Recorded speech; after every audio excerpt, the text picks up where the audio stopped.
London, नए साल का पहला दिन, 1947। एक काली Austin car Chupke Chupke 10 Downing street की ओर बढ़ रही थी। लंदन की उन गलियों में से गुजरती हुई जो युद्ध और अभावों की मार के कारण बिल्कुल उजड़ चुकी थी। काली कार के यात्री लुई माउंटबेटन को एक अत्यंत दुष्कर कार्य सौंपा गया। उसे भारत का अंतिम वायसरॉय बनना था और वहाँ फैले विश्व प्रसिद्ध अंग्रेजी राज्य को हमेशा के लिए समेट लेना था। इलाहाबाद, 13 फरवरी 1948। गंगा और यमुना नदियों का एक संगम। एक व्यक्ति छोटी सी नौका से बाहर झुकता है और चांदी के कलश में रखी अस्थियां बहती धारा में गिरा देता है।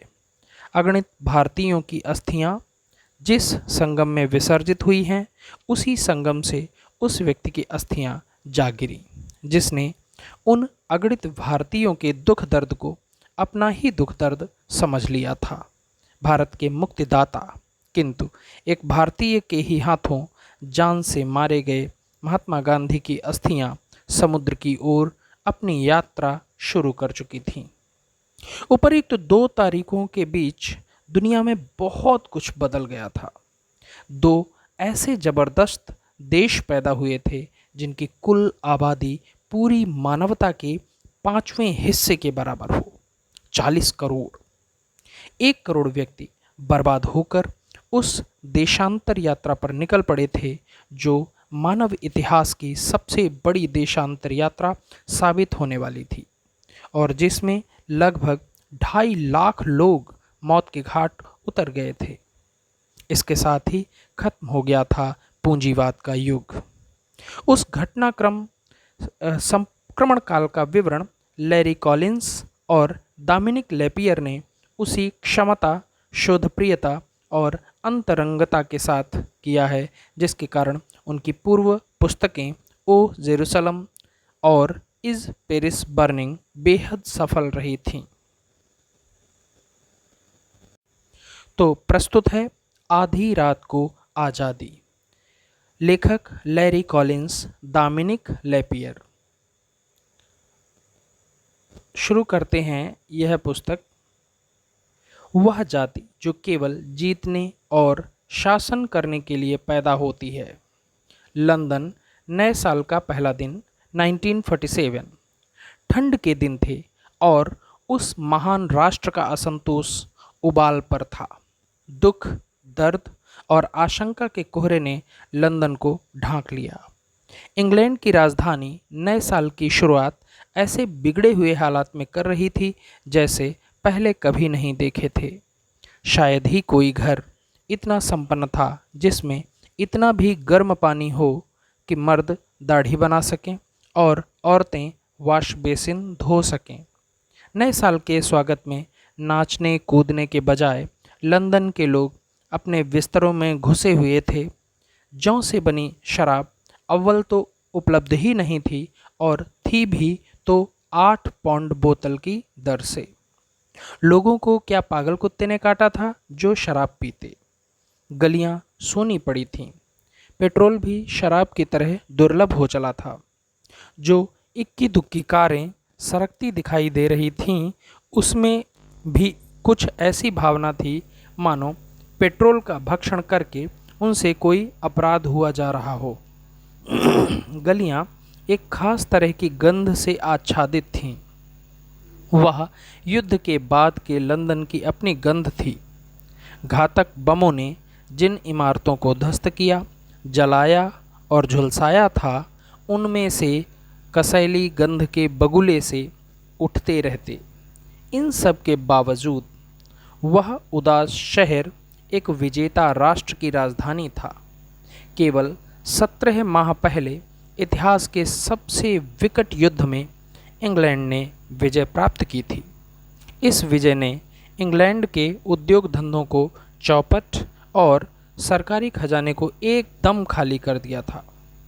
अगर अमेरिकी और कैनेडियन डॉलर का सहारा न मिलता तो इंग्लैंड की मुद्रा कब की पाताल में लुढ़क चुकी होती। युद्ध के राक्षसी खर्च ने सरकारी खजाने को खाली कर दिया था। कारखाने बंद हो गए थे। 20 लाख से भी ज़्यादा अंग्रेज बेरोजगार हो गए थे। विद्युत आपूर्ति व्यवस्था बिगड़ती जा रही थी। लंदन में पिछले 7 वर्षों में जो हुआ था वही लगातार 8वें वर्ष भी होने जा रहा था। हर वस्तु की आपूर्ति अपेक्षाकृत विषम हो गई थी। भोजन, ईंधन, शराब, बिजली, जूते, कपड़े आदि सब राशन से मिल रहे थे। अंग्रेज़ों ने साथियों के सहयोग से उस दबंग हिटलर को हराया था जिसके नारे थे वी फॉर विक्ट्री और थम्स अप। अब उन्हीं अंग्रेज़ों के नारे थे भूखों मरो, थर थर कांपो, स्टार्व एंड शिवर। इसके बावजूद उस नए साल की सुबह लंदन वासियों के पास यदि इतना भी गर्म पानी नहीं था कि वे एक कप चाय बना सकें, तो भी उनके पास एक अनोखी चीज़ अवश्य थी और वह केवल उन्हीं के पास हो सकती थी क्योंकि वे अंग्रेज़ थे। वह चीज़ थी एक नीला सुनहरा दस्तावेज जो इस बात की गारंटी था कि वे तमाम धरती के 1/4 हिस्से में बेधड़क दाखिल हो सकते थे। British passport. यह सुविधा दुनिया की अन्य किसी जाति को प्राप्त नहीं थी।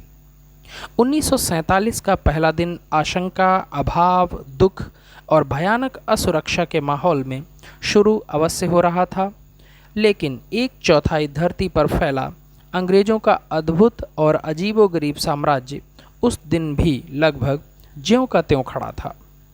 जो अंग्रेज लंदन के ठंडे और टूटे फूटे घरों में ठिठुर रहे थे, उनके आदेशों में उस दिन भी इतनी शक्ति थी कि 1/4 धरती की विभिन्न सभ्यताएं उनकी लपेट में आने से इनकार नहीं कर सकती थी। यह वह साम्राज्य था जहां सूरज कभी डूबता नहीं था। 3 शताब्दियों से वह साम्राज्य एक ऐसे विस्तार में फैला हुआ था जिसकी भव्यता केवल परिकथाओं में ही संभव होती थी। सोने के भार से दबा जा रहा, उद्योगों की कालिख से पुता और हारे हुए देशों के रक्त से सना वह साम्राज्य एक ऐसा चमत्कार था जिसने मात्र 5 करोड़ की आबादी वाले एक नन्हे से राज्य को दुनिया का सबसे शक्तिशाली राष्ट्र और लंदन को दुनिया की राजधानी बना दिया था। जो सूनी गलियां उस राजधानी के दिल की तरफ जा रही थीं, उन्हें काले रंग की एक आस्टिन प्रिंसेस कार चुपके पार कर रही थी। बकिंघम पैलेस को पीछे छोड़कर वह कार जब माल की ओर मुड़ी तो उसका एकमात्र यात्री उन शाही रास्तों को सपनीली दृष्टि से देखता रह गया जो उसकी आँखों के सामने से सरकते जा रहे थे। कितने अद्भुत, कितने सनसनीखेज संस्मरण जुड़े हुए थे उन रास्तों के साथ। कार ने अब संसद मार्ग को भी पीछे छोड़ दिया था। एक सकरा रास्ता पार करके वह वहां आ पहुंची जहां वह दरवाज़ा था जिसके फ़ोटो दुनिया में सबसे ज़्यादा खींचे जाते थे, number 10 Downing street.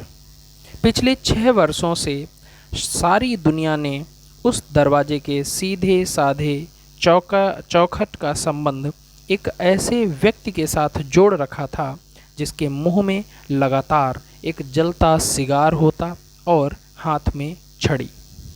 Winston Churchill ने अपनी 2 महान लड़ाइयाँ उसी मकान में रहते हुए लड़ी थीं। एक लड़ाई में चर्चिल ने जर्मनी, इटली और जापान की मिलीजुली फौजों को मटियामेट किया।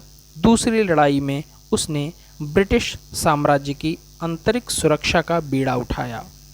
लेकिन अब 10 डाउनिंग स्ट्रीट में एक नया प्रधानमंत्री उस कारयात्री का इंतज़ार कर रहा था।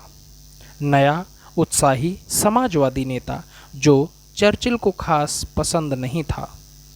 क्लेमेंट एटली और उसकी लेबर पार्टी ने जब शासन की बागडोर अपने हाथ में ली तो सरेआम ऐसा ऐलान करके कि अब महान ब्रिटिश साम्राज्य को समेटने की प्रक्रिया शुरू की जाएगी। इस ऐलान का सीधा सा अर्थ यही था कि खैबर पास से लेकर केप कमोरिन तक अत्यंत घनी आबादी का जो क्षेत्र फैला हुआ है, उस पर से अंग्रेज अपना शासन हटा लें। भारत जो रेशमी पोशाकें पहनते महाराजाओं, बंगाल के शानदार शेरों, शाही हाथियों, उपवास के शौकीन साधुओं, छरहरे सपेरों, गर्वीली सुंदरियों और पोलों के बेमिसाल मैदानों का देश था। भारत जो ब्रिटिश साम्राज्य का एक शर्मनाक लेकिन शानदार सपना था।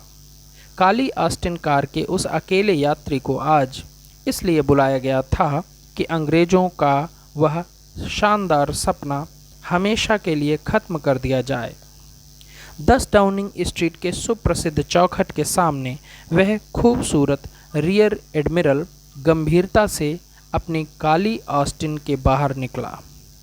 Louis Francis Albert Victor Nicholas Mountbatten की उम्र तब 46 की थी।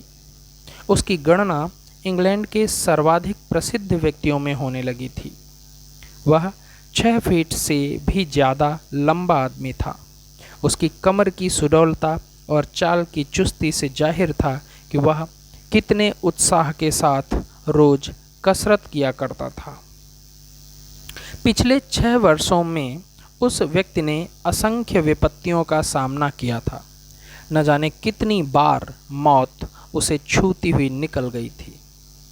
इसके बावजूद उसके सुंदर चेहरे पर उस वक्त तनाव या शिकायत की रंच मात्र भी छाया नहीं थी। अपनी उम्र से वह कम से कम 5 बरस छोटा लग रहा था। माउंटबेटन को अच्छी तरह मालूम था कि उसे एकाएक लंदन में क्यों बुलाया गया है, और उसका अंदाज़ा गलत भी नहीं था। एटली का नेक इरादा था कि माउंटबेटन को भारत का वायसरॉय बनाकर भेज दिया जाए। यह पद ब्रिटिश साम्राज्य के तमाम पदों के बीच अत्यंत महत्व का माना जाता था। क्रमवार अनेक अंग्रेज महारथियों ने इस पद पर बैठकर मनुष्य की संपूर्ण जनसंख्या के 5वें हिस्से पर पूरी मुक्तता के साथ शासन किया था। माउंटबेटन को लेकिन शासन करने के लिए नहीं भेजा जाएगा। उसे तो एक ऐसा कार्य करने के लिए रवाना किया जाएगा जो किसी भी सच्चे अंग्रेज के लिए अत्यंत आघातजनक होता है, शासन का त्याग। माउंटबेटन कतई नहीं चाहता था कि इस पद को संभाले। इसका अर्थ यह नहीं था कि भारत त्यागने की ब्रिटिश सोच से वह सहमत नहीं था, लेकिन शासन समेटने का पीड़ाजनक कार्य माउंटबेटन ही क्यों करे? दुनिया में क्या एक भी और व्यक्ति नहीं? इटली के नेक इरादे का भार कितना जबरदस्त होगा माउंटबेटन जानता था। इसलिए इटली को हतोत्साहित करने की नीयत से माउंटबेटन ने तरह तरह की शर्तें सामने रखी थीं। छोटी शर्तें, बड़ी शर्तें, गंभीर शर्तें, बचकानी शर्तें। उद्देश्य केवल एक था, शर्तें अस्वीकार कर दी जाएं, माउंटबेटन को उस पीड़ाजनक कार्य से मुक्ति मिल जाए। लेकिन इटली ने सारी शर्तें स्वीकार कर ली। माउंटबेटन को लगा था वह अपने ही शब्दों के जाल में फंसता जा रहा है। इसके बावजूद कैबिनेट कक्ष में दाखिल होते समय उसके मन की यह आशा पूरी तरह मरी नहीं थी कि इटली को हतोत्साहित करने का कोई न कोई उपाय वह करेगा ही। माउंटबेटन का प्रिय हवाई जहाज़ था यॉर्क MW-102, जिसे उसने दक्षिण पूर्वी एशिया में मन से उपयोग किया था। उसकी अनेक शर्तों में एक शर्त यह भी थी कि भारत में यॉर्क को वह अपने साथ रखेगा। सचिव कुल कितने दिए जाएं, यह भी उसने शर्त के रूप में बता दिया था। काश कोई तो शर्त ऐसी होती जिसे इटली अस्वीकार कर देते। यह बात ही अपने आप में कम अजब नहीं थी कि लेबर पार्टी का प्रधानमंत्री माउंटबेटन जैसे शाही घराने के व्यक्ति को आमंत्रित करे, आमंत्रित भी एक ऐसे कार्य के लिए जो शाही परंपराओं पर कुठाराघात करने जैसा हो। माउंटबेटन और उसकी पत्नी को जनता का अतुल स्नेह प्राप्त था। देश विदेश के अखबार उस शाही युगल की प्रशंसा में भरे रहते। अंग्रेज जनता माउंटबेटन दंपति को अपने शासन तंत्र के एक महत्वपूर्ण आधार स्तंभ के रूप में देखती थी। जनता चाहे किसी भी रूप में देखे, क्या सत्तारूढ़ लेबर पार्टी के लिए माउंटबेटन दंपति केवल खतरनाक प्रतिद्वंदी नहीं थे? इसके बावजूद उसी लेबर पार्टी के प्रधानमंत्री क्लेमेंट एटली ने क्यों? क्या इसलिए नहीं कि माउंटबेटन को दक्षिण पूर्वी एशियाई देशों का अत्यंत विशाल सैन्य अनुभव था? लुई माउंटबेटन ने एशिया के अनेक राष्ट्रीय आंदोलनों को आमने सामने देखा था। इंडो चाइना के हो ची मिन्ह, इंडोनेशिया के सुकर्णो, वर्मा के आंग सैन, मलाया के कम्युनिस्टों और सिंगापुर के धाकड़ ट्रेड संगठनबाजों आदि से माउंटबेटन का पाला पड़ चुका था। माउंटबेटन ने भांप लिया था कि इन्हीं आंदोलनकारियों और जननेताओं में एशिया का भविष्य छिपा हुआ है। इसीलिए माउंटबेटन ने उन्हें दबाने और कुचलने की परंपरागत रणनीति को छोड़कर एक ही छप्पर के नीचे उनके साथ मिलजुल कर रहने की नीति अपनाई थी। यदि माउंटबेटन को भारत जाना ही पड़ा तो उसका आमना सामना एक ऐसे राष्ट्रीय आंदोलन से होगा जो उस अंचल में सबसे पुराना तो था ही, सबसे अजब भी था। एक चौथाई शताब्दी से वह निरंतर चला आ रहा था और उसने मानव इतिहास के सबसे बड़े साम्राज्य को हिला दिया था।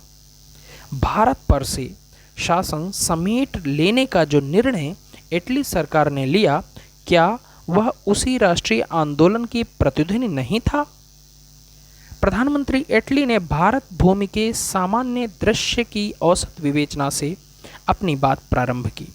उसने स्पष्ट किया कि एक एक दिन बीतने के साथ भारत की स्थिति और अधिक विस्फोटक होती जा रही है। वक्त आ गया है जब फौरन कुछ किया जाना चाहिए। सचमुच यह एक ऐतिहासिक विडंबना थी कि आखिर जब इंग्लैंड भारत को आज़ाद करने के लिए राजी हो गया था तो उसे यह तरीका सूझ नहीं रहा था कि जिसे भारत को आज़ाद करते समय अपनाया जाता। बाहरी आदमी बड़ी आसानी से ऐसा कह सकता था कि ठीक है, भारत को जब छोड़ ही देना है तो छोड़ दो और चल दो, लेकिन भीतरी आदमी कभी इससे सहमत न होता। भीतरी आदमी, विवेकशील और जानकार आदमी तुरंत यह भविष्यवाणी कर देता कि भारत को यदि अचानक आज़ाद कर दिया गया तो वह देश जिस भयानक गृहयुद्ध की लपटों में जलकर खाक हो जाएगा, उसके लिए सारी दुनिया इंग्लैंड को ही दोषी ठहराएगी। हिंसा और प्रतिहिंसा की ऐसी आग भड़क उठेगी जैसी पिछली 3.5 शताब्दियों में कभी देखी तो क्या सोची भी नहीं गई। भारत के 30 करोड़ हिंदुओं और 10 करोड़ मुसलमानों के बीच पीढ़ी दर पीढ़ी जो अदम्य वैमनस्य चला आ रहा था, समस्या का मूल वही था। कुछ परंपरा का दोष, धार्मिक और आर्थिक विडंबनाओं का दोष, कुछ स्वयं अंग्रेजों की फूट डालो राज करो वाली नीति का दोष। सबका मिलाजुला नतीजा यह रहा कि हिंदू और मुसलमानों की आपसी नफरत चरम सीमा को भी पार कर गई। वे एक दूसरे के खून के प्यासे हो चुके थे, इतने ज़्यादा कि उनमें और पशुओं में शायद ही कोई अंतर रह गया था। मुसलमान नेता मांग कर रहे थे कि इंग्लैंड ने विकट समस्याओं के बाद पूरे भारत को जो एक रूपता दी थी, उसी को स्वयं इंग्लैंड अपना शासन उठाने से पहले भंग कर दे। भारत को टुकड़ों में बांट दिया जाए, एक टुकड़ा मुसलमानों का और एक हिंदुओं का। मुसलमान नेताओं ने साफ धमकी दी थी कि यदि उन्हें अलग ज़मीन नहीं मिली तो वे सारे देश को खून से रंग देंगे। पूरे एशिया ने वैसा विभत्स गृहयुद्ध कभी न देखा होगा। दूसरी तरफ ऐसी ही दृढ़ता हिंदू नेताओं में भी थी, जो सामान्यतः कांग्रेस पार्टी के नाम से जाने जाते थे। कांग्रेस को कुछ एक मुसलमान नेताओं का भी बल प्राप्त था। उनके अनुसार भारत का विभाजन करना इस विशाल, प्राचीन और सांस्कृतिक देश का अंग भंग करना ही होगा, देश जो उनकी पवित्र जन्मभूमि थी। इन दो घोर विरोधी विचारों के बीच इंग्लैंड की दशा सांप छछूंदर जैसी हो रही थी। उसे भारत का त्याग जल्दी से जल्दी करना था, लेकिन उस कलंक से भी अपना दामन बचाए रखना था जो हड़बड़ी में किए गए शासन त्याग के फलस्वरूप उनके माथे पर लग सकता था। Field marshal sir Archibald bevel उन दिनों भारत का वायसरॉय था। उसकी ईमानदारी पर प्रश्न चिन्ह कोई नहीं लगा सकता था, किंतु भारत के हिंदू मुसलमान नेताओं के साथ वह सही संवाद कायम नहीं कर पाया था। इसीलिए भारत में नया वायसरॉय शीघ्र भेजने की ज़रूरत थी, कोई नया चेहरा और नई सोच। एटली ने माउंटबेटन को बताया कि हर सुबह भारत से जो केवल संदेश प्राप्त हो रहे हैं वे सचमुच डरावने हैं। रोज भारत का कोई नया कोना कौमी दंगों की लपेट में आ रहा है। खून की नदियां बहने की तैयारी में हैं। ऐसी नदियां सचमुच बहने लगें, इससे पहले इंग्लैंड को भारत से निकल जाना चाहिए। दूसरी ओर यह भी एक सच्चाई है कि इंग्लैंड यदि हड़बड़ी में निकला तो इसी कारण से खून की नदियां बहना चालू हो जाएंगी। अंग्रेजों के जाने के बाद भारत की आंतरिक सुरक्षा का ढांचा लड़खड़ाकर गिर न जाए, इसका आश्वासन पाना अत्यधिक आवश्यक था। लेकिन यह आश्वासन पाया कैसे जाए? नए वाइसरॉय को इसी के लिए किसी उपाय की खोज करनी थी। माउंटबेटन ज्यों-ज्यों इटली की बातें सुन रहा था, त्यों-त्यों उसकी आशंका बढ़ती जा रही थी। भारत के वर्तमान वाइसरॉय वेवल को वह व्यक्तिगत रूप से जानता था। दक्षिण पूर्वी एशिया के उच्चतम एलॉयड कमांडर के पद पर कार्य करते समय माउंटबेटन कई बार दिल्ली गया था। भारत की समस्याओं को लेकर उसने वेवल के साथ अनेक चर्चाएं की थीं। वेवल के विचारों के साथ माउंटबेटन की पूर्ण सहमति थी। यदि वेवल कुछ नहीं कर पा रहा है तो मैं वहां जाकर क्या करूंगा? यह प्रश्न माउंटबेटन के मस्तिष्क पर बार बार चोट कर रहा था। इसके बावजूद क्रमशः स्पष्ट हो रहा था कि समस्या का भार उठाने से बचना संभव नहीं होगा। उसे मजबूरन एक ऐसी जिम्मेदारी स्वीकार करनी पड़ेगी जिसमें विफल होने की ही ज़्यादा संभावना थी। यह विफलता उसे चुटकियों में धूमिल कर सकती थी, जिसे उसने युद्ध के दिनों में हथेली पर जान रखकर अर्जित किया था। यदि एटली ने इस जिम्मेदारी को उठाने के लिए उसे मजबूर किया तो वह भी एटली को मजबूर करेगा। प्रधानमंत्री से वह कुछ ऐसी राजनीतिक शक्तियां मांगेगा जो आज तक किसी वायसरॉय को नहीं दी गईं, लेकिन जिन्हें पाए बिना माउंटबेटन अपनी सफलता की कतई आशा नहीं रख सकता था। वेवल के साथ चर्चाएं करके माउंटबेटन ने समझ लिया कि उसे किन नई राजनैतिक शक्तियों की अनिवार्य रूप से ज़रूरत पड़ेगी।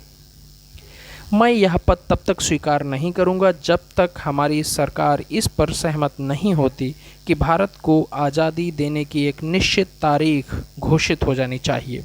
ऐसी घोषणा के बाद ही भारतीय नेताओं को महसूस होगा कि इंग्लैंड भारत का त्याग वास्तव में करना चाह रहा है, माउंटबेटन ने प्रधानमंत्री से कहा। तभी ये नेता अपनी भावुकता से छूटकर असलियत को पहचान सकेंगे और इनमें शीघ्रता से मशविरा करने की ललक पैदा होगी। दूसरी शर्त उसने वह रखी जो किसी वायसरॉय ने आज तक नहीं रखी थी। मुझे हक मिलना चाहिए कि मैं लंदन से किसी भी प्रकार का विचार विमर्श किए बिना अपने फैसले आप कर सकूं। मैं न तो विचार विमर्श करूंगा और न लंदन से आए दिन मिलने वाले आदेशों का ही पालन। अंग्रेज सरकार मुझे मेरी मंजिल तो दे सकती है, लेकिन उसका रास्ता केवल मैं तय करूंगा। मुझे केवल अपने बल पर नाव खे कर ले जानी होगी। क्या कहते हैं? एटली चकित हो गया। क्या आपको सरकार से भी अधिक शक्ति चाहिए ताकि आप स्वयं सरकार की अवहेलना कर सकें? हाँ श्रीमान, माउंटबेटन ने ठंडे दिल से जवाब दिया। सचमुच मैं इतनी शक्ति चाहता हूँ। काम अत्यंत शीघ्रता से किया जाना है या नहीं? शीघ्रता कैसे बरती जाएगी? यदि कदम कदम पर मुझे लंदन से पूछताछ करनी पड़ी तो? इस पर जो सन्नाटा खींचा वो रोमांचक था। माउंटबेटन ने अत्यंत संतोष के साथ गौर किया कि उसकी इस शर्त ने प्रधानमंत्री की जैसे सांस ही रोक दी थी। माउंटबेटन के मन में हल्की हल्की आशा जगने लगी। शायद यह प्रस्ताव अब वापस ले लिया जाए। ठीक विपरीत, प्रधानमंत्री ने एक ऐसी सांस ली जिससे साफ झलक आया कि उतनी कड़ी शर्त भी मंजूर हो गई है। घंटे भर बाद डाउनिंग स्ट्रीट के उस बड़े से दरवाजे से माउंटबेटन जब बाहर निकला तो उसके कंधे झुके हुए थे। भारत का अंतिम वायसरॉय बनने के लिए वह अभिशप्त था। वायसरॉय या जल्लाद? उसे अंग्रेज जनता के सबसे प्रिय, सबसे लाडले सपने की हत्या करनी होगी। कार में वापस बैठते समय एक विचित्र बात उसके ध्यान में आई। एक एक घंटे का हिसाब लगाएं तो भी आज उस दिन को ठीक 70 वर्ष पूरे हो रहे थे जब रानी विक्टोरिया को दिल्ली के बाहर के एक मैदान में भारत की साम्राज्ञी घोषित किया गया था और माउंटबेटन उसी रानी का प्रपौत्र था। सारे भारत के राजा महाराजा उस शुभ अवसर पर एकत्र हुए थे।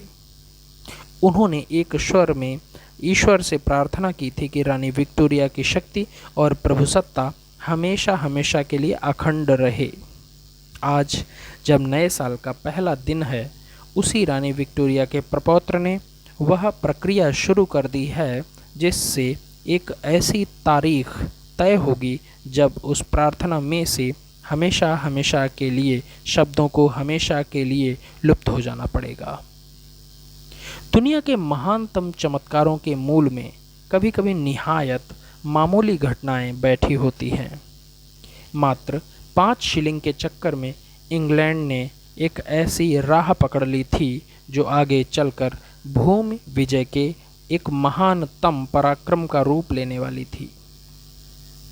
डच समुद्री लुटेरों ने जो मसालों के व्यापार पर एक आधिपत्य रखते थे, पेपर के दामों में प्रति पाउंड सिर्फ 5 शिलिंग की बढ़ोतरी एकाएक कर की। यह वृद्धि अंग्रेजों को सख्त नागवार गुजरी। 24 सितंबर 1599 का दिन दोपहर झुक रही थी। लंदन के 24 व्यापारी लेडन हॉल स्ट्रीट के एक खस्ता भवन में एकत्र हुए। उनका उद्देश्य था सामान्य क्षमताओं वाली एक ऐसी व्यापार संस्था की स्थापना करना जो 72,000 पाउंड की प्रारंभिक पूंजी से काम शुरू करे। यह पूंजी 125 हिस्सेदारों के चंदे द्वारा खड़ी की जानी थी। संस्था का उद्देश्य अत्यंत सीधा और सरल था, लाभ कमाना। यही व्यापार संस्था फैलती और फूलती गई।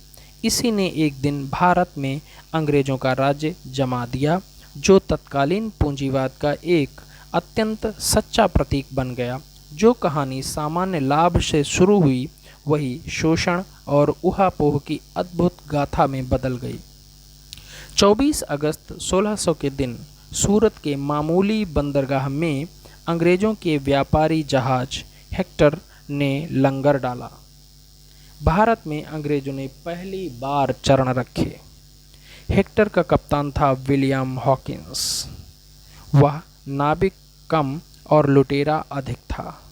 वह सूरत से आगरा की ओर चला। वहाँ उसकी भेंट बादशाह जहांगीर से हुई, जो इतना धनवान और समर्थ था कि उसकी अपेक्षा इंग्लैंड की रानी मामूली सूबेदारिन से ज़्यादा नहीं ठहरती थी। जहांगीर ने अंग्रेज़ों का वह स्वागत किया कि यदि ईस्ट इंडिया ट्रेडिंग कंपनी के 125 हिस्सेदारों ने उसकी अंश मात्र भी झलक पाली होती तो वे मारे द्वेषता के अपनी हिस्सेदारी छोड़ देते। स्वागत के अलावा जहांगीर ने एक शाही फरमान भी जारी किया, जिससे अंग्रेज़ों को बम्बई के उत्तर में अपनी कोठियाँ खड़ी करने और व्यापार चलाने की खुली छूट मिल गई।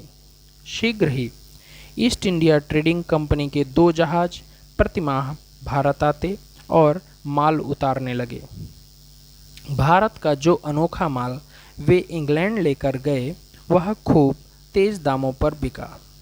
कंपनी के भाग्यशाली हिस्सेदारों को 200% तक लाभ मिलने लगा। प्रारंभ में अंग्रेज़ों ने व्यापार न कि भूमि वाली नीति पर कार्य किया, लेकिन व्यापार और राजनीति हमेशा साथ साथ चलते हैं। भारतीय राजनीति से अंग्रेज अपने आप को ज़्यादा दिनों तक अलग नहीं रख सकते थे। 23 जून 1757 के दिन रॉबर्ट क्लाइव नामक अंग्रेज जनरल ने 900 अंग्रेज़ों और 2000 हिंदुस्तानी सिपाहियों की सेना लेकर बंगाल के गांव प्लासी में एक भारतीय नवाब को हराया और भारतीय भूमि पर अंग्रेज़ों के आधिपत्य की शुरुआत हो गई। व्यापार न कि भूमि वाली नीति पलटकर भूमि न कि व्यापार का रूप ले बैठी। जो मुनीम और सौदागर बनकर आए थे, वे जनरल और गवर्नर बनकर शासन करने लगे। मुगल शासकों के उत्तराधिकारियों के रूप में अंग्रेज़ों ने स्वयं को स्थापित कर लिया। स्वाभाविक था कि भारतीय असंतुष्ट हो जाते। सन 1857 के गदर में यह असंतोष भारी उग्रता से प्रकट हुआ। गदर का सबसे बड़ा परिणाम यह रहा कि 258 वर्ष की लाभप्रद गतिविधियों के बाद ईस्ट इंडिया ट्रेडिंग कंपनी समाप्त कर दी गई। लगभग 30 करोड़ भारतीयों का भाग्य एक 39 वर्षीय महिला को सौंप दिया गया, जिसका नाम था रानी विक्टोरिया, और जिसके प्रतिनिधि के रूप में वायसरॉय ने आकर भारत पर शासन शुरू कर दिया। वायसरॉय की हैसियत नामजद राजा से किसी तरह कम न थी। इसके बाद से अंग्रेज़ों के मन में यह विश्वास जड़ें जमाता गया कि गोरी अंग्रेज जाति श्रेष्ठ और ऊंची है, काले भारतीय नीच और मूर्ख हैं। उन पर शासन करने की जिम्मेदारी ईश्वर नामक रहस्यमय शक्ति ने अंग्रेज़ों के ही कंधों पर रखी है। अंग्रेज वह जाति है जो केवल जीतने और शासन करने के लिए पैदा होती है। 1857 के बाद अंग्रेज़ों ने अपनी सैन्य शक्ति अत्यंत तीव्रता से बढ़ाई। नीच और मूर्ख भारतीयों पर शासन चलाने की दैवी जिम्मेदारी का वहन करने के लिए अंग्रेज़ों ने ICS इंडियन सिविल सर्विस अर्थात भारतीय सामान्य सेवा की स्थापना की, जिसमें 2000 अंग्रेज अधिकारी नियुक्त हुए। 10,000 अंग्रेज अधिकारियों को भारतीय सेना सौंप दी गई। 30 करोड़ की जनता को अनुशासन में रखने के लिए 60,000 अंग्रेज सिपाही आधम के।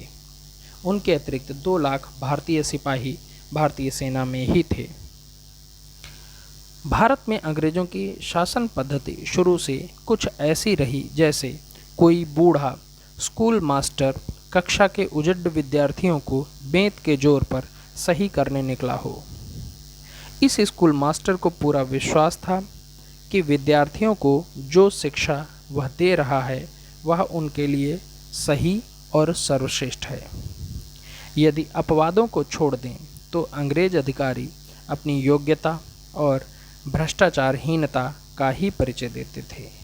वे पक्का फैसला करके घर से निकलते थे कि भारत के हितों की हर सूरत में रक्षा करेंगे, लेकिन समस्या केवल यह थी कि भारत के हितों की रक्षा कहाँ है और कहाँ नहीं, इसका निर्णय वे भारतीयों को न करने देकर स्वयं किया करते थे।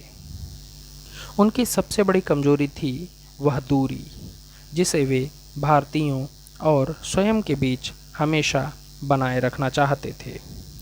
भारतीयों पर शासन वे उनके साथ घुल मिलकर नहीं बल्कि उनसे दूर रहकर करते थे।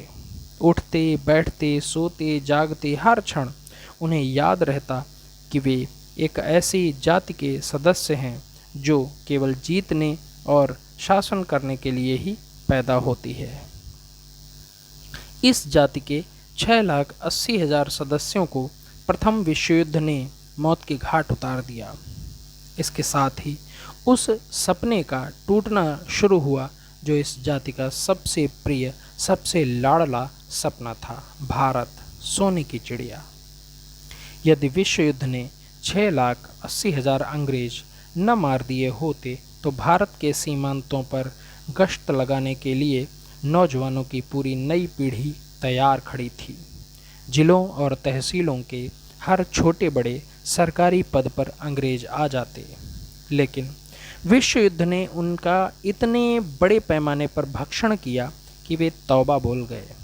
1918 के बाद इंडियन सिविल सर्विस में अंग्रेज़ों की भर्ती दिनों दिन कठिन होती गई। अंततः उन्हें भारतीयों की सेवाएं स्वीकार करनी पड़ी। 1947 के नव वर्ष दिवस पर मुश्किल से 1,000 अंग्रेज इंडियन सिविल सर्विस में रह गए थे। भारत की 40 करोड़ जनता को उन मुट्ठी भर अंग्रेज़ों ने न जाने कैसे अपनी शासकीय क्षमताओं से जकड़ रखा था।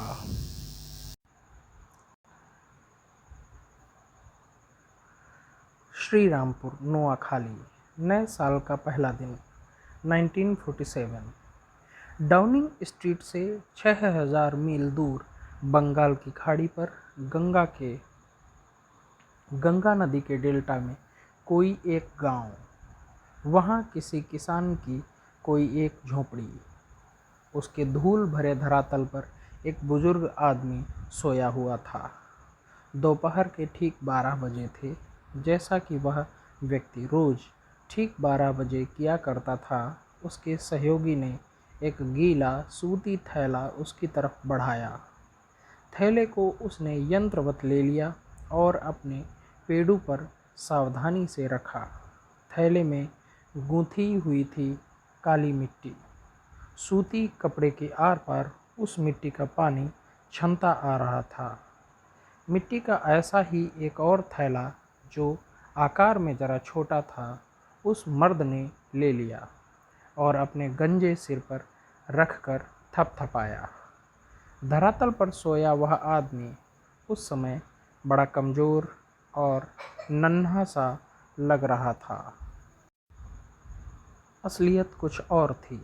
झुर्रियों से सना 77 वर्ष का वह बूढ़ा आदमी, जिसका पोपला चेहरा मिट्टी के थैले के नीचे आत्मविश्वास से चमक रहा था, इतना शक्तिशाली था कि अंग्रेज साम्राज्य की जड़ें जितनी उस बुढ़ऊ ने खोदी थीं, उतनी अन्य किसी जीवित व्यक्ति ने नहीं। बुढ़ऊ ही वह व्यक्ति था जिसके कारण अंग्रेज प्रधानमंत्री ने मजबूर होकर रानी विक्टोरिया के प्रपौत्र को नई दिल्ली की तरफ रवाना किया था, ताकि भारत को आज़ादी देने का कोई सही तरीका ढूंढा जा सके।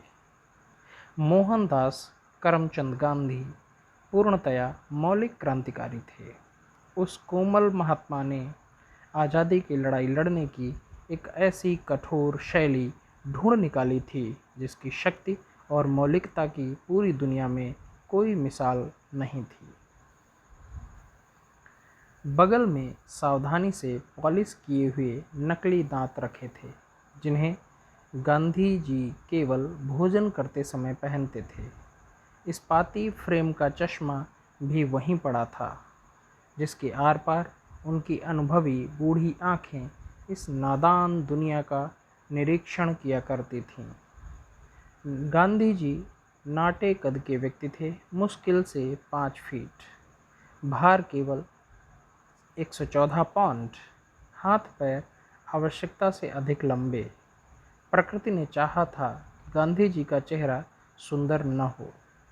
काफ़ी बड़ा सिर, उसमें दोनों तरफ बड़े बड़े कान, कुछ इस प्रकार निकले हुए मानो कप के हैंडल, मोटे नथनों के सहारे टिकी नाक, नीचे विरल सफ़ेद मूछें। मुंह में अगर नकली दांत न होते तो उनके दोनों होंठ नंगे मसूड़ों के बीच दबकर लुप्त से हो जाते। इसके बावजूद गांधी जी के चेहरे से सादगी, ईमानदारी और भलमनसाहत की जो किरणें निरंतर फूटती रहती थीं, उन्होंने उस चेहरे को निहायत प्यारा बना दिया था। उनकी इंसानियत, उनकी जिद, उनकी मसखरी, भावों को व्यक्त करने की उनकी अलौकिक क्षमता, उनकी नारी सुलभ स्नेहशीलता, उस असुंदर चेहरे में सौंदर्य का सागर लहराता था। उन दिनों जब हिंसा की प्रतिष्ठा अपने चरम पर थी, गांधी जी ने अहिंसा का एक ऐसा सिद्धांत सामने रखा जिसमें मानव जाति के लिए आशा की नई किरणें थीं। हथियार से नहीं, मनोबल से लड़ो। मशीन गन की गोलियों से नहीं, प्रार्थनाओं से लड़ो। बमबारी और चीख पुकार से नहीं, खामोशी और धैर्य से लड़ो। उनके इस संदेश ने भारत के भीड़ भड़क्के में जैसे बिजली दौड़ा दी। भारतीय जनता अंग्रेज़ों के विरुद्ध उठ खड़ी हुई। पश्चिमी यूरोप में जब तानाशाह गला फाड़ फाड़ कर चिल्ला रहे थे और धू धू कर जलती इमारतें भयानक शोर के साथ गिर रही थीं, तब भारत में, जो दुनिया की अत्यधिक घनी आबादी का देश है, गांधी जी ने एक एक व्यक्ति तक अपना संदेश ऐसी शांति के साथ पहुंचाया था कि उन्हें अपना स्वर भी ऊंचा करने की ज़रूरत नहीं पड़ी थी। अनुयायी एकत्र करने के लिए गांधी जी ने उन्हें कोई सब्जबाग दिखाना तो दूर, उल्टे चेतावनी ही दी थी।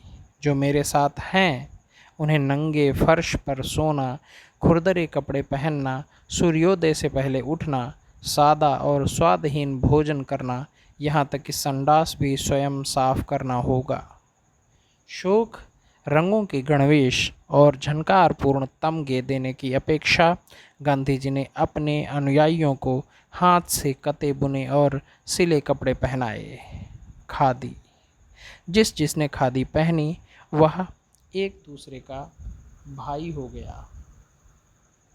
एकता और भाईचारे का मनोवैज्ञानिक असर खादी ने उसी प्रकार पैदा किया जिस प्रकार यूरोप के तानाशाहों ने अपने अनुयायियों को भूरी या काली कमीजें पहनाकर उन्हें एक ही छत के नीचे लाते समय किया था।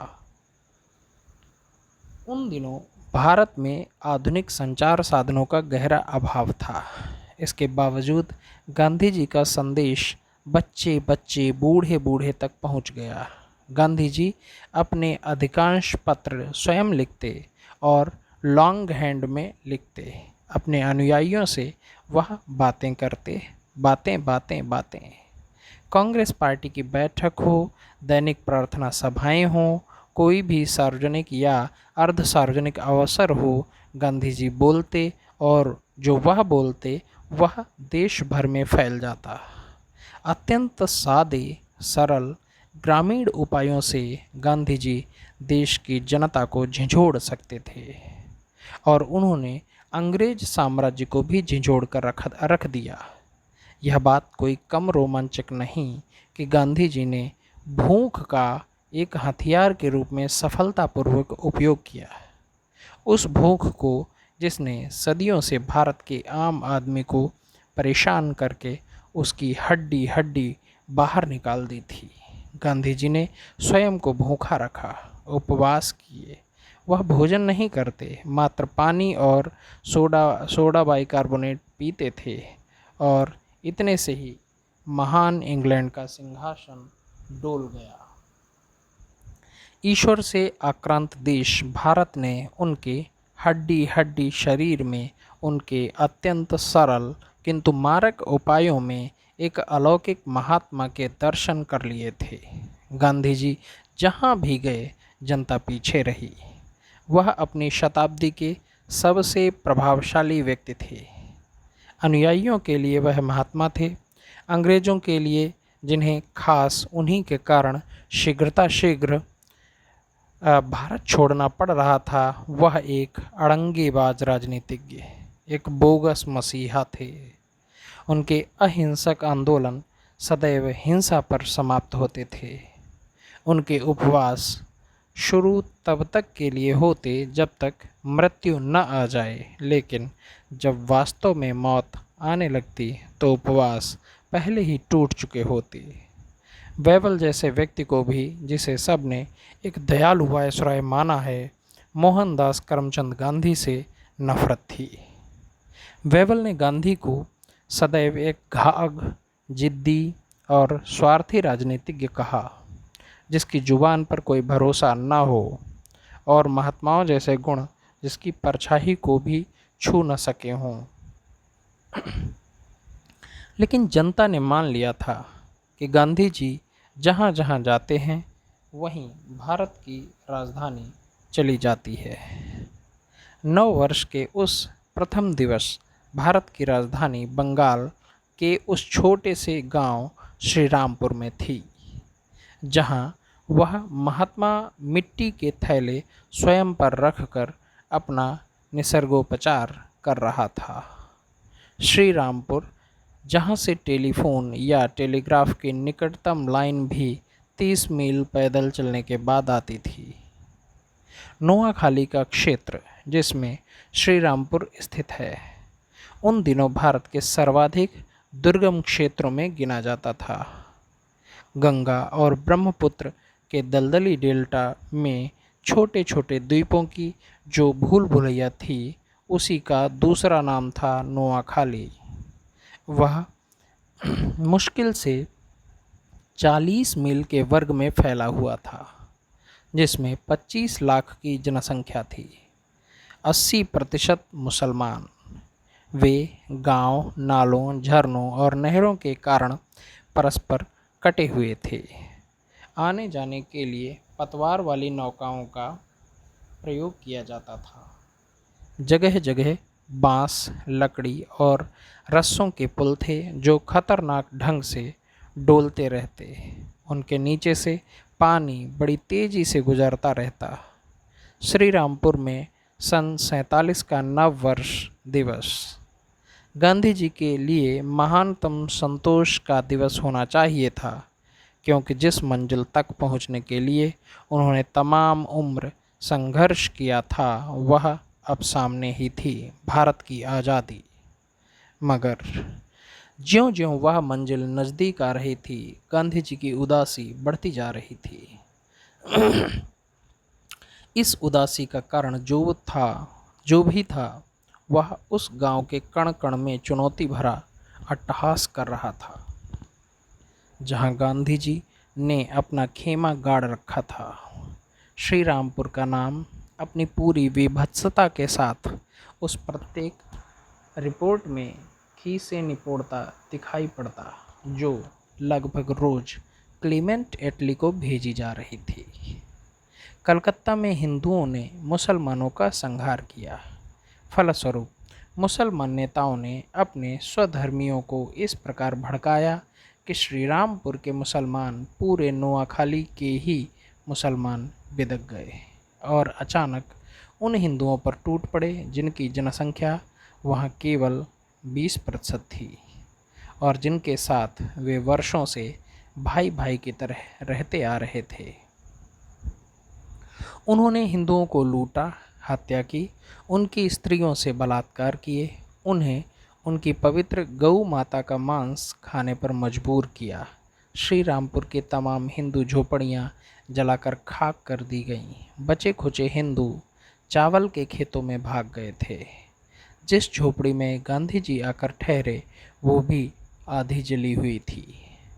नोआखाली का क्षेत्रफल भले ही ज़्यादा न हो, लेकिन जिस धार्मिक नफरत ने वहाँ हिंसा की आग भड़काई थी, उसकी चिंगारियाँ बड़ी आसानी से देश भर में पहुँच सकती थी।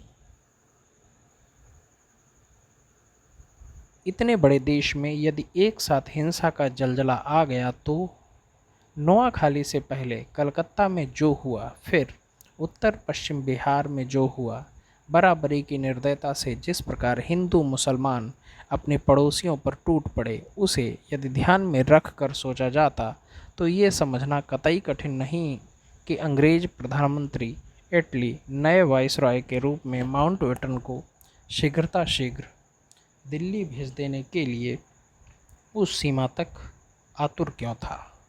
इसी आधार पर वह भी आसानी से समझा जा सकता है कि गांधी जी उन दिनों श्रीरामपुर में क्यों मौजूद थे। ज्यों ज्यों आज़ादी और विजय का गर्वीला क्षण नज़दीक आता जाए, त्यों-त्यों अहिंसा के अनुयायी भारतवासी वीभत्स हिंसा पर उतर आए और धर्मांध होकर एक दूसरे के गले काटने लगे। इस बात ने गांधी जी का दिल तोड़ दिया था और भारतवासी अपने लाडले महात्मा के पीछे पीछे बरसों बरस से चलते तो रहे थे, लेकिन क्या अभी तक वे अहिंसा का सच्चा अर्थ समझ पाए? यदि गांधी जी ने अपने ही अनुयायी अहिंसा छोड़कर हिंसा के पुजारी बन बैठे, तो जो आज़ादी, गर्व और रोमांच से सनसना जानी चाहिए थी, क्या वही आज़ादी बिल्कुल व्यर्थ नहीं हो जाएगी? एक ऐसी जीत में नहीं बदल जाएगी जो हार जैसी हो, बल्कि हार से भी बदतर? एक और खतरा था जो मोहनदास करमचंद गांधी के अस्तित्व को धमका रहा था। भारत के विभाजन की मांग, विभाजन भी धर्म के आधार पर। गांधी के अस्तित्व का अणु अणु इस मांग के विरोध में चीत्कार कर रहा था। मांग जो मुसलमान नेताओं ने पूरी जिद के साथ उठाई थी। मांग जिसे अब अनेक अंग्रेज शासकों का समर्थन मिलने लगा था। देश का विभाजन करने से पहले मेरे शरीर का विभाजन करना होगा, महात्मा ने बार बार स्पष्ट चेतावनी दी थी। और वह श्री रामपुर आ पहुँचे थे, खुद अपने विश्वास की खोज में। यदि वह खोज विफल रही तो पूरा देश मौत की खाई में छलांग लगा देगा। कई दिनों तक गांधी जी उस गांव में भटकते रहे, वहां के निवासियों से बातचीत की, ईश्वर में ध्यान लगाकर बैठे। उन्हें अपनी भीतरी आवाज़ के विचार विमर्श का इंतज़ार था। भीतरी आवाज़ जिसने आपात के क्षणों में हमेशा उनका मार्गदर्शन किया था। उस दिन मिट्टी के थैलों द्वारा उन्होंने अपना निसर्गोपचार समाप्त कर लिया था। अनुयायियों को उन्होंने झोंपड़ी में बुलाया और कहा कि भीतरी आवाज़ ने आखिर मार्गदर्शन दे दिया है, मुझे प्रायश्चित करना होगा। गांधी जी बोले, प्राचीन काल में लोग सभी तीर्थों की पैदल यात्रा पर निकलते थे, मुझे भी पैदल यात्रा पर निकलना होगा, किंतु मैं तीर्थों की नहीं, नोआखाली के गांव की यात्रा पर चलूँगा। केवल श्री रामपुर में न बैठकर नोआखाली के एक एक गांव में घूमूंगा, हिंसा और नफरत की आग को बुझाऊंगा। यही मेरा प्रायश्चित है, यही मेरी महत्वाकांक्षा। चूँकि यह प्रायश्चित की यात्रा है, इसमें मेरा सबसे बड़ा साथी ईश्वर होगा। मात्र 4 अनुयायियों को ही मैं अपने साथ रखूँगा। मेरे साथ ये चारों गांव-गांव भटकेंगे। गांव वाले जो देंगे सो खाएंगे, जो मुझ पर गुजरेगी वही इन पर गुजरेगी। खून के प्यासे गांव में मुझे प्रेम के दीपक जलाने हैं। मैं एक हिंदू मुसलमानों के बीच घूमूंगा, रहूंगा। मुझे अपने सिद्धांतों की जांच करनी है। मेरी अहिंसा यदि नोआखाली में खरी उतरती है तो पूरे देश को एक दृष्टांत मिल जाएगा। न केवल देश के बल्कि पूरी दुनिया के सामने सिद्ध हो जाएगा कि मानवता की भलाई किस में है, हिंसा में या अहिंसा में। 4 अनुयायियों के साथ सूर्य निकलने से पहले गांधी जी चल पड़े। कागज, कलम, धागा, सुई, लकड़ी का चम्मच और मिट्टी का कुल्हड़, चरखा, बुरा मत देखो, सुनो मत, बोलो मत का उपदेश देते बंदरों की नन्ही मूर्ति, गीता, कुरान, बाइबिल, यहूदी विचारों की एक पुस्तक। संपत्ति के नाम पर ये चीज़ें उनके बक्से में थीं। गांधी जी आगे आगे, अनुयायी पीछे पीछे। चावल के खेतों को पार करती यह टुकड़ी क्रमशः आँखों से ओझल होने लगी। श्री रामपुर के निवासियों ने सुना गांधी जी गुनगुना रहे थे रविंद्रनाथ टैगोर का एक गीत जो उन्हें बेहद पसंद था। यह गुनगुनाहट क्रमशः तेज होती गई। चावल के खेतों की लंबाइयों पर दूर दूर तक वह गीत तैरने लगा। गांधी जी का शांत, स्थिर, आत्मविश्वासी स्वर अगर मेरी पुकार उन्हें सुनाई न दे तो चल अकेला, महात्मा गा रहा था। हिंदुओं मुसलमानों के बीच जो खून खराबा चल रहा था और जो भयानक नफरत उबाल पर थी, महात्मा गांधी जिसे समाप्त करने निकले थे, उसकी जड़ें तो सदियों सदियों से भारत भूमि में जम चुकी थीं। धार्मिक और पौराणिक स्तर पर हिंदुओं ने सदैव से हिंसा की पूजा की थी। महाभारत और रामायण जैसे अमर हिंदू गाथाओं में हिंसा और प्रतिहिंसा के वर्णनों की भरमार है। इस्लाम ने भारत की धरा पर कदम रखे इससे पहले खून खराबे की प्रतिष्ठा हिंदू समाज में अपने चरम पर हो चुकी थी। हिंसा हिंदुओं की जीवन शैली में शामिल थी। अपनी अहिंसा द्वारा गांधी जी ने इतनी प्राचीन और बलवती परंपरा को ललकारा कि यह बात ही अपने आप में कम विलक्षण नहीं। खैबर दर्रे को पार कर चंगेज खां और तैमूर लंग जैसे मुगलों ने भारत पर आक्रमण किए ताकि गंगा के महान मैदानों पर से हिंदुओं का एक आधिपत्य समाप्त कर सकें। लगभग 2 सदियों तक मुसलमान मुगल बादशाहों ने अधिकांश भारत भूमि पर राज्य किया। इस दौर में उन्होंने अल्लाह और इस्लाम का अपने अपने तरीक़ों से प्रचार किया। उनके तरीक़ों में हिंसा भी शामिल थी। हिंदुत्व और इस्लाम दोनों प्राचीन धर्मों की जड़ें एक ही धरती पर जम तो गईं, लेकिन शुरू से ही इनके बीच एक भयानक खाई बनी रही। वास्तव में इन दोनों धर्मों के बीच इतना अधिक मतभेद है कि इससे ज़्यादा मतभेद किन्हीं भी 2 धर्म शैलियों के बीच ढूंढना लगभग असंभव रहेगा। इस्लाम की धुरी है केवल एक व्यक्ति, मोहम्मद, और केवल एक धर्म ग्रंथ, कुरान। हिंदू धर्म का कोई एक संस्थापक नहीं, कोई एक धर्म ग्रंथ नहीं, कोई एक आराधना शैली नहीं, कोई एक सिद्धांत नहीं। इस्लाम में सृजनहार अपने सृजन से अलग थलग खड़ा है, मानवता का अध्यक्ष बनकर उसे निर्देशित करता हुआ। हिंदुत्व में सृजनहार और सृजन एक दूसरे से ओतप्रोत हैं। आत्मा ही परमात्मा और परमात्मा ही आत्मा है। आत्मा के माध्यम से परमात्मा नाना रूपों में प्रकट हुआ है। इसीलिए हिंदू अपने परमात्मा की कल्पना और पूजा चाहे जिस रूप में कर सका, पूर्वजों में, साधुओं में, पशु पक्षियों में, प्रेत शक्तियों में और प्राकृतिक शक्तियों में, शून्य और अनंत में, सांप, लिंग, पानी, आग, तारे, ग्रह, हिंदुओं ने असंख्य रूपों में अपने परमात्मा को पाया और पूजा है। ठीक विपरीत मुसलमान का ईश्वर केवल एक है, खुदा। उसका कोई रूप, कोई आकार नहीं। मुसलमानों का एकमात्र धर्म ग्रंथ कुरान साफ साफ आदेश देता है कि किसी भी रूप या आकार में खुदा की कल्पना करना निषिद्ध है। मूर्तियाँ और मूर्ति पूजा मुसलमान की नज़र में घृणास्पद हैं। धार्मिक चित्रकारी को मुसलमान ने हमेशा बेतुका समझा है। मस्जिदों में सजावट के नाम पर केवल इतनी ही छूट दी जाती है कि अमूर्त कलाकृतियाँ बनाई जाएं और खुदा के 99 नामों को ही दोहरा दोहरा कर लिखा जाए, जबकि मूर्ति कला और मूर्ति पूजा पर हिंदू हार्दिक श्रद्धा रखता है।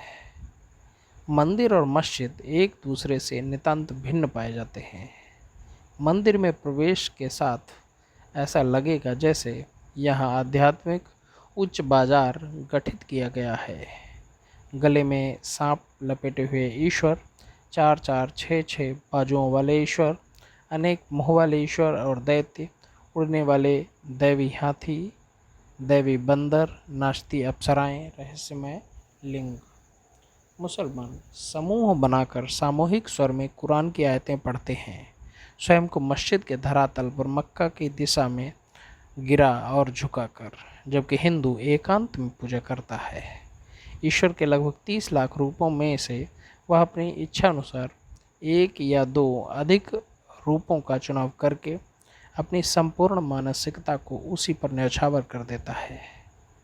पूजा तो वह मूर्ति की करता है, लेकिन जाना जाता है अमूर्त की ओर, अनंत ब्रह्म की ओर। हर मौसम का देवता अलग है, यहाँ तक कि हर बीमारी का देवता अलग। इस भूल भुलैया का पार पाना सबके लिए संभव नहीं। लेकिन हिंदू मुस्लिम एकता के बीच सबसे बड़ी बाधा धार्मिक नहीं, सामाजिक थी। हिंदू समाज जातियों और उपजातियों के बीच बुरी तरह बंटा हुआ था। इस बंटवारे को सामाजिक बुराई नहीं बल्कि धार्मिक परंपरा माना जाता था। जातियों उपजातियों का आपसी वैमनस्य हिंदू समाज के रगों में विष की तरह बह रहा था। ये सब हिंदू, लेकिन एक दूसरे को छू नहीं सकते थे। हल्की जाति को छूते ही ऊंची जाति का व्यक्ति इतना गंदा हो जाता कि फौरन भागकर उसे स्नान करना पड़ता था। ब्राह्मण सबसे ऊंचे, फिर क्रमशः क्षत्रिय, वैश्य, शूद्र और अछूत, ये 5 मुख्य जातियां 5000 उपजातियों में बंट गई थीं। अकेली ब्राह्मण जाति ही 1886 उपजातियों में बिखरी हुई थी। ऐसे जातिवाद के साथ हिंदुओं की इस परिकल्पना का गहरा संबंध रहा है कि आत्मा अमर है और बार बार जन्म लेती है। इस जन्म में जिसके जैसे कर्म, अगले जन्म में उसकी जाति भी उसी अनुसार ऊंची नीची, अर्थात इस जन्म में नीचा या अछूत है वह पिछले जन्म के अपने कर्मों के अनुसार ही है। जो नीच या अछूत है उसके साथ सहानुभूति कैसी, वे तो अपने पिछले जन्म के कुकर्मों का फल भोग रहे हैं, कुकर्मी हैं, इसलिए नीच बने। इस विचार ने हिंदुओं को हिंदुओं के प्रति असहिष्णु और क्रूर बना दिया था, जबकि इस्लाम में सब बराबर, सब भाई भाई। अनेक शूद्रों और अछूतों ने सिर्फ इसलिए इस्लाम स्वीकार कर लिया कि मुसलमान बनते ही उन्हें सबकी बराबरी का सामाजिक स्तर मिल सकता था। ऐसी सामाजिक उन्नति का वचन देने को तो हिंदू धर्म भी देता था, लेकिन न जाने किस जन्म में। इस्लाम तो इसी जन्म में सामाजिक उन्नति का उपहार लिए खड़ा था। 18वीं शताब्दी के प्रारंभ में जब मुगल शासन समाप्त हुआ तो हिंदुओं की हिंसा प्रियता पूरे भारत में जाग उठी।